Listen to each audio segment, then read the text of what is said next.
ત્યારે મારું શું થઈ જશે? મારા જેવી ઈર્ષ્યા બીજાને આવે છે તો મારી વસ્તુઓની ઈર્ષ્યા થશે ત્યારે શું થશે એવું વિચારજો તો આ બધું બંધ થઈ જશે. આયુધ તૈયાર રાખજો. એવું કંઈક જીવનમાં એવું વર્તન કરજો 2 જણ ઓછા બોલાવે તો પ્રપંચ ઓછો થશે.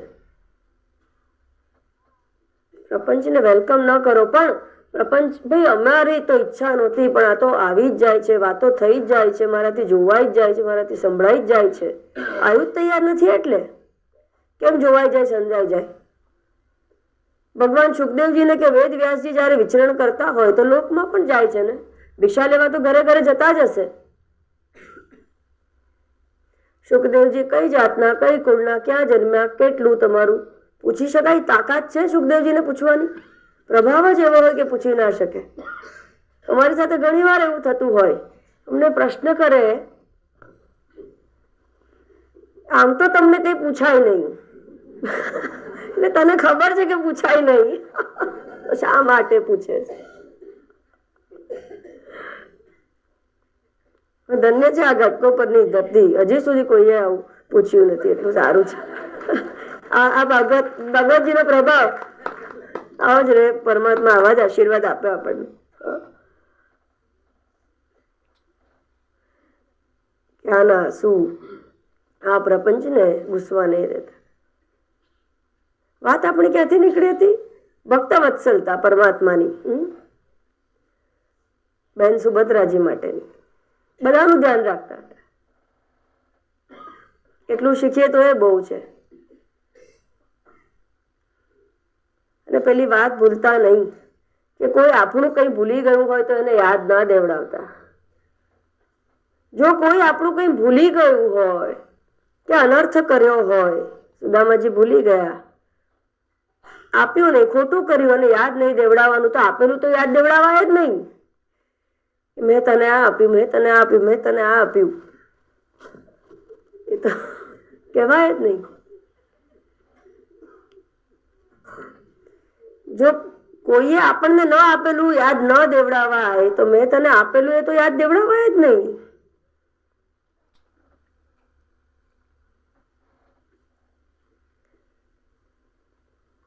અર્જુનજી વિવેક, વૈરાગ્ય, ષટ સંપત્તિ અને મુમુક્ષુતાથી યુક્ત હતા.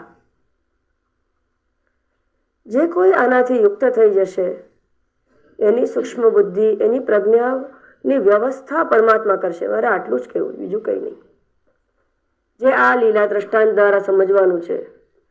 કારણ કે શા માટે આપ એવું કહો છો? કારણ કે બલભદ્રજી મિથિલા નગરીમાં જતા રહ્યા હતા જનકજીને મળવા, જ્યારે સ્યમંતક મણિની દોડધામમાં પરમાત્મા હતા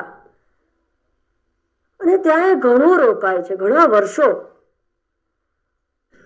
અને ત્યારે ત્યાં દુર્યોધન તેમની પાસે ગદા વિદ્યા શીખે છે. દુર્યોધનજીના ગુરુ હોય છે બલરામજી. એવો વિરોધાભાસ! બલરામજી દુર્યોધનજીના ગુરુ, 9 અક્ષોહિણી સેના શ્રી કૃષ્ણ પરમાત્માની. તો એ સમજતા નથી કે આ બધું ઐશ્વર્ય આ લોકોનું છે, એની સામે હું કેમ ન લડું? આ શરીરમાં બુદ્ધિનો સંઘાત આખો ને આખો પેલા પરમાત્માનો. આ મન જેનાથી વિચાર કરીએ છીએ પણ પરમાત્માનું, અને એનાથી એના જ અસ્તિત્વનો અસ્વીકાર પણ આ જ મન કરે છે અને દુર્યોધન જેવી ગતિને પ્રાપ્ત થાય છે. હવે બલરામજી તો શિષ્ય ઉપર પ્રેમ હોય તો જ એને વિદ્યા આપે. જુઓ, પહેલા સ્વીકાર ભાવ હોય, શરણાગત ભાવ હોય તો જ વિદ્યા પ્રદાન થાય. એટલે શરણાગત ભાવ, સ્વીકાર ભાવ, પ્રેમ તો હતો જ. માટે બલરામજીએ નક્કી કર્યું કે મારી બહેન સુભદ્રા છે એ હું દુર્યોધન સાથે પરણાવીશ. હવે સુભદ્રાજીને આ વાતની ખબર પડે છે અને આ જે સૂક્ષ્મ બુદ્ધિ, આ પ્રજ્ઞા, એની સાથે અહંકારનો મેળ કેવી રીતે થાય? કારણ કે અહંકારનો નાશ થાય ને ત્યારે જ આ પ્રજ્ઞા ઉત્પન્ન થાય છે. અહંકારના નાશ વગર આ પ્રજ્ઞા જન્મતી જ નથી. માટે આ વિરોધાભાસ તો અસહ્ય હતો. શ્રી કૃષ્ણ પરમાત્માને તો આ સંબંધ ક્યારે પસંદ ન હતો, સ્વીકાર્ય ન હતો. આયુધ તૈયાર હતા માટે આ સૂક્ષ્મ બુદ્ધિનો પ્રવેશ થાય છે. આ સૂક્ષ્મ બુદ્ધિનો પ્રવેશ થાય જીવનમાં, જો આયુધ તૈયાર હોય વિવેક, વૈરાગ્ય, સત્સંપત્તિ અને મુમુક્ષુતાનું, તો જ આ સૂક્ષ્મ બુદ્ધિનો પ્રવેશ થાય અને તો જ જ્ઞાનના અંતરંગ સાધન શ્રવણ, મનન, નિધિધ્યાસનમાં પ્રવેશ મળે. આ પ્રવેશ દ્વાર છે. હજુ તો પરમાત્માની ઈચ્છા એટલે એ થઈને જ રહે ખૂબ જ સહેલાઈથી. અર્જુનજીને કોઈની સાથે યુદ્ધ પણ નથી કરવું પડ્યું, કોઈ વધારે ચિંતા નથી કરવી પડી. એ જ સુભદ્રાજી સવારે એ જ છે રસ્તો, પૂજા કરવા જતા હતા, મનમાં પૂજાનો ભાવ હતો અને અર્જુનજી ખૂબ જ સહજતાથી તેઓને પોતાના રથમાં બેસાડી દે છે, હરણ કરીને લઈ જાય છે. આજ દુર્યોધન કર્યું હોત તો અનેક વિપત્તિઓ એને આવતે, કારણ કે અહંકાર પાસે બુદ્ધિ જઈ શકતી નથી. અહંકાર બુદ્ધિનું હરણ કરવા માંગે તો પણ કરી નથી શકતો. એ રીતે બકાસુર યાદ છે ને, પરમાત્માને અંદર ગળી તો ગયા પણ અંદર તાળવું એટલું ગરમ થવા માંડ્યું કે પાછા એને કાઢી નાખવા પડ્યા. બહાર કાઢી નાખે છે પરમાત્માને. અંદર એકવાર પ્રવેશી પણ જાય અહંકારમાં એ પરમાત્મા, તો પણ વધુ સમય ત્યાં ટકતા નથી. આમ સુભદ્રાજીનું પણ પ્રિય અને હિત કરવા વાળા એ પરમાત્મા પોતાના ભક્તોનું પણ પ્રિય કરે છે. કારણ કે પછી આપણને એમ લાગે ભાઈનું કર્યું, માનું કર્યું, પિતાજીને ખુશ કર્યા, તો ભક્તોનું શું, અમારું શું? આપણું પણ કરે છે. ભક્ત એક શ્રુતદેવ નામે મિથિલા નગરીમાં ભક્ત હતા. મિથિલાના રાજા બહુલાશ્વ, શ્રુતદેવ બ્રાહ્મણ અને બહુલાશ્વ રાજા, બંને પરમાત્માના સમાંતર ભક્ત. એટલો જ પ્રેમ. તે બંનેને અનુગ્રહિત કરવા માટે પરમાત્મા મિથિલામાં પ્રવેશ કરે છે. પણ આ પ્રવેશ કંઈક વિશેષ હોય છે. ઋષિ ભૃગુ, ઋષિ અંગીરા, વ્યાસ ભગવાન, પરશુરામજી, નારદજી, આ બધાની સાથે પરમાત્મા પ્રવેશ કરે છે. જ્યારે આપણે કૃષ્ણ પરાયણ થઈશું, આપણે ભગવત પરાયણ થઈશું, ત્યારે વારંવાર આપણે યાદ કરાવવું પડે છે. કારણ કે પરમાત્મા સંબંધી બીજું કહી શકાય એમ જ નથી. અને માટે જ વ્યાસ ભગવાને આખા જ શ્રીમદ ભાગવતજીમાં એતાવાન એવ કહીને કહે છે કે હું કેટલું કહું આ પરમાત્મા માટે. વારંવાર કહું છું એનું સ્મરણ કરો તો એ સામેથી આવશે. આત્મા વિવૃતે તનુન સ્વામ, વેદ ગાજી વગાડીને કહે છે. આપ ખાલી એનું વરણ કરો અને સ્મરણ કરો તો પરમાત્મા તો પોતે અકર્તા છે. માયા વિગ્રહથી માત્ર લીલા કરે છે અને પોતાના ભક્તોને, જો પરમાત્માએ કર્યું શું, પોતાના ભક્તોને જે રીતે આડકતરી રીતે કે સીધી રીતે જ્યારે કોઈ પણ રંજાતું હતું ત્યારે એને દૂર કરવા માટે પરમાત્માએ પ્રયત્ન કર્યો છે. પરિત્રાણાય સાધુનામ વિનાશાય ચ દુષ્કૃતામ. એક આ પૂર્ણ અવતાર, પૂર્ણ સ્વરૂપ હતું માટે ભગવદ્ ગીતા પૂરતું. જેવી રીતે અહીંયા સુખદેવજીએ પરીક્ષિત રાજા પૂરતો સ્ફૂર્તિ અવતાર પ્રાપ્ત કર્યો છે, એમ પરમાત્મા જ્ઞાન સ્વરૂપ પણ ત્યાં પણ વ્યાસ ભગવાને એવી સુંદર કળા એમની કે ત્યાં શ્રી ભગવાન ઉવાચે કહી દીધું છે. ક્યાંય પણ શ્રી કૃષ્ણનું કર્તૃત્વ આ રીતે નથી બતાવ્યું. એમને તો લીલામાં પણ અકર્તા રાખી શક્યા છે. આ જ ભગવાન વેદ વ્યાસજીની અલૌકિક બુદ્ધિ, વ્યાસ વિશાલ બુદ્ધિ. અને માટે પરમાત્મા સ્વયં આ બધા જ ઋષિમુનિઓ સાથે આવે છે. પરમાત્માનું નામ સ્મરણ કરશો તો આપોઆપ ક્ષત્રિય બ્રહ્મનિષ્ઠ ગુરુનું આગમન આપણા જીવનમાં થઈ જ જશે. ગુરુનું સાનિધ્ય પરમાત્મા કરાવી આપે છે. મારા ગુરુ તને ખબર છે, મારા ગુરુ મેં શોધ્યા, તે નથી શોધ્યા. તારા ખરા, શોધ્યા નથી આપણે. અને જેની જેવી જરૂરિયાત, જેનો જેવો અધિકાર, એ પ્રમાણે જ એને એનું શાસ્ત્રનું જ્ઞાન, વિદ્યા મળી જશે. માટે આપના જ્ઞાનને સરખામણીનો વિશેષ વિષય ન બનાવતા. હકીકતમાં તો શાસ્ત્રમાં કહે છે તમારા ગુરુને, તમારા ગુરુ મંત્રને, જે પુસ્તક શાસ્ત્રનો આપ અભ્યાસ કરો છો એ પુસ્તકને, તમે જે શાસ્ત્રનું અધ્યયન કરો છો, તમારી સાધના જે કરો છો એ સાધનાની જગ્યાને ગુપ્ત રાખો. ચર્ચા ન કરો એની. આ કઈ વધીને કહેવાનો વિષય નથી. અને એક વસ્તુ યાદ રાખજો,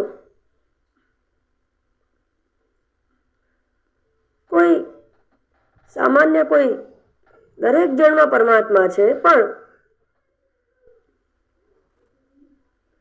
પ્રેસિડેન્ટ તમને સ્ટેજ ઉપર બોલાવીને શાબાશી આપે, તમે જે મકાનમાં ઉપર નીચે લિફ્ટમાં કરો છો એનું લિફ્ટમેન તમને શાબાશી આપે, એમાંથી કોની જોઈએ તમને શાબાશી? અસર કોની થાય? વેલ્યુ કોની થાય? પ્રેસિડેન્ટની થાય. એટલી ખબર પડે છે આપણને, પ્રેસિડેન્ટની થાય. વાહ! તો જે પોતાને નશ્વર શરીર, મન, બુદ્ધિનો સંગાત માને છે, જે પોતે તર્યો નથી, એને વધીને આપણી વાતો આપણે શું કામ કરીએ છીએ? શા માટે શાબાશી એની મેળવવાની કોશિશ કરીએ છીએ? એ પરમાત્માની શાબાશી મેળવવાની કોશિશ કરો. જન સમુદાયના સર્ટિફિકેટ ભેગા કરવાની જરૂર નથી. એ વખાણ ક્યાં લઈ જશે? ઈર્ષા વધારશે એ વખાણ. પૂતનાનું રૂપ ખબર છે ને, ઈર્ષા વધારી દેશે.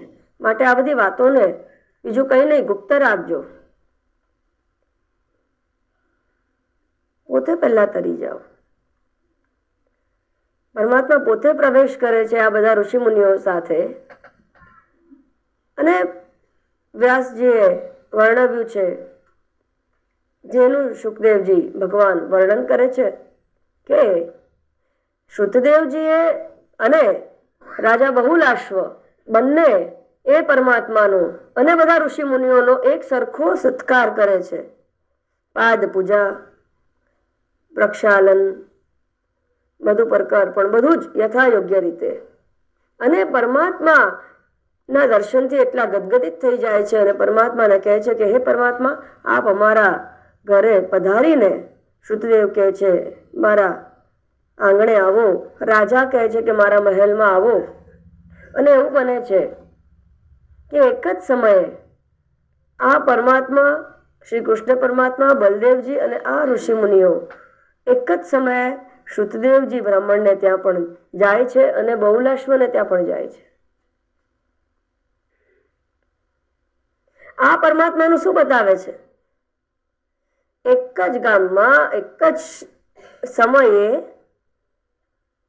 બધું પોતાની પૂર્ણતાઓ સાથે જવું. એવું કરી શક્યા હોત કે બલદેવજી આપ શ્રુતદેવને ત્યાં જઈ આવો, આ રાજા છે એટલે આને ત્યાં હું રહીશ. એવો ભેદ પરમાત્મા નથી રાખતા.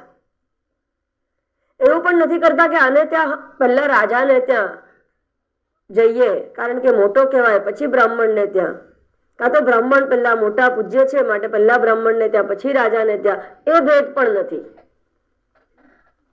આ જ પરમાત્માનું સર્વત્રપણું જાહેર કરે છે. એક સાથે એક જ સમયે બે થવું એ સર્વશક્તિવત્વ જાહેર કરે છે. અને આવી રીતે લીલા કરવી એ પરમાત્માની માયાની ઉપાધિ જાહેર કરે છે. આ તત્પદ સર્વશક્તિમાન, સર્વત્ર માયા ઉપહિત ચૈતન્ય. અને આપણા શરીર, મન, બુદ્ધિની ઉપાધિ જે છે અલ્પશક્તિમત્વ. જાણીએ તો છીએ, જાણવાની વૃત્તિ છે માટે અલ્પજ્ઞત્વ પણ છે તો ખરું. અને જે પરમાત્માની ઉપાધિ માયા, જીવની ઉપાધિ, મારી ઉપાધિ અવિદ્યા, પરમાત્માના સ્વરૂપને ન જાણવા પણ. શાસ્ત્ર ખૂબ સુંદર રીતે સમજાવે છે કે પરમાત્માના આ જ સર્વશક્તિમત્વને જાણી લેશો અને તમારી અંદર જે અલ્પ શક્તિમત્વ છે, પરમાત્માનું સર્વજ્ઞત્વ, તમારું અલ્પજ્ઞત્વ, પરમાત્માની માયાની ઉપાધિ, તમારી અવિદ્યાની ઉપાધિ, આનું ઐક્ય જાણી શકશો તો જ જે આશ્રય તત્વની વાત કરી હતી ને, એ આશ્રય તત્વ મળશે, આત્યંતિક મુક્તિ. પણ આ મોટી ઉપાધિ, આ નાની ઉપાધિ અમે કેવી રીતે કરીએ? એને જ માટે પ્રકરણ ગ્રંથનો અભ્યાસ હોય છે. ખદ્યોત ભાનવો રાજસ્ય ભૂતવો મૃત્યો કૃપાંબુ મેરવો. શું કહેવા માંગે છે? આકાશમાં સૂર્ય છે. સૂર્ય કેવા છે? સ્વયં પ્રકાશ મહાન છે, ઘણા મોટા ભાગને પ્રકાશિત કરે છે. પણ પેલો જંગલમાં પેલો આગિયો હોય છે, એ પણ પ્રકાશિત કરે છે, પણ પોતાથી ખસીને 2 કે 3 મિલીમીટર સુધીનું પ્રકાશત્વ એની પાસે હોય છે. શાસ્ત્ર કહે છે કે આ બંને સરખા છે. દરિયો અને કૂવોનું બંને સરખા છે. રાજા અને સેવક બંને સરખા છે. નાનો અણુ અને મોટો પહાડ બંને સરખા છે. આ કઈ સમજ નથી પડતી, આ સરખા છે કેવી રીતે? આ આટલું બધું પ્રકાશમાન અને આ આગિયો, તો બંનેમાંથી સૂર્યનું ખૂબ બધું પ્રકાશપણું કાઢી નાખો, પ્રકાશત્વ, અને આજ્ઞા નાની જ જગ્યાને પ્રકાશે છે એ કાઢી નાખો, તો સ્વયં પ્રકાશત્વની દ્રષ્ટિથી બંને એક છે. આ પણ સ્વયં પ્રકાશિત છે, આ પણ સ્વયં પ્રકાશિત છે. કુવાની નાની ઉપાધિ કાઢી નાખો, દરિયાની મોટી ઉપાધિ કાઢી નાખો, તો જળ તત્વ બંનેમાં એક જ છે. રાજાની મોટી ઉપાધિ કાઢી નાખો, સેવકની નાની ઉપાધિ કાઢી નાખો, તો મનુષ્યત્વમાં બંને એક જ છે. એવી જ રીતે પરમાત્માની માયાની ઉપાધિ માત્ર આ શરીર, મન અને બુદ્ધિને જણાવવા પૂરતી જ સીમિત છે. જે ક્ષણે દેહાધ્યાસ છૂટશે, આ માયાની ઉપાધિ પણ છૂટી જશે. આ માયાની ઉપાધિ અહીંયાથી દૂર કરો અને અહીંયાથી અવિદ્યાની ઉપાધિ કરો દૂર, તો જીવ અને આ બ્રહ્મ એક જ છે. પરમાત્માનું સર્વશક્તિપણું અને આ જીવનું અલ્પશક્તિપણું પણ જાણવાપણું, જે અસ્થિભાતિ પ્રિયપણું છે, બંનેનું એક જ છે. આ રીતે ઉપાધિ ભેદ બાદ કરતા આ અંદર જે પરમાત્મા છે એ જ સર્વત્ર છે. એ જ્યાં સુધી જીવ જાણતો નથી ત્યાં સુધી દુઃખના ગર્તમાં પડી રહે છે. પણ અમને આટલા દિવસ સુંદર મજાની કથા કીધી, વાર્તા કીધી, અમને એમ કે હજી મજા આવશે. કથા વાર્તા બરાબર છે, અમને દ્રષ્ટાંતો આપતા હતા,